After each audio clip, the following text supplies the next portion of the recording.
আরব আমিরাতে সাজা পাওয়া সেই ৫৭ বাংলাদেশিকে ক্ষমা ঘোষণা। আসসালামু আলাইকুম ওয়া রাহমাতুল্লাহি ওয়া বারাকাতুহু।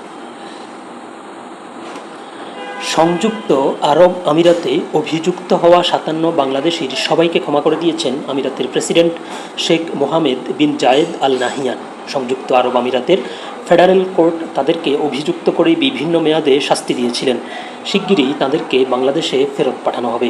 আজ মঙ্গলবার গণমাধ্যম সম্পাদকদের সঙ্গে বৈঠকে এই তথ্য জানিয়েছেন প্রধান উপদেষ্টা প্রফেসর ডক্টর মোহাম্মদ ইউনূস। প্রধান উপদেষ্টার প্রেস সচিব শফিকুল আলম বিষয়টি নিশ্চিত করেছেন। উল্লেখ্য, গত ১৯ জুলাই কোটা সংস্কার আন্দোলনের প্রতি সংহতি জানিয়ে সংযুক্ত আরব আমিরাতে বিক্ষোভ করায় ৫৭ জন বাংলাদেশিকে বিভিন্ন মেয়াদে কারাদণ্ড দেন দেশটির একটি আদালত। তাদের মধ্যে ৩ জনকে যাবজ্জীবন, ৫৩ জনকে ১০ বছর এবং বাকি একজনকে ১১ বছরের কারাদণ্ড দেওয়া হয়। সূত্র দৈনিক মানবজমিন।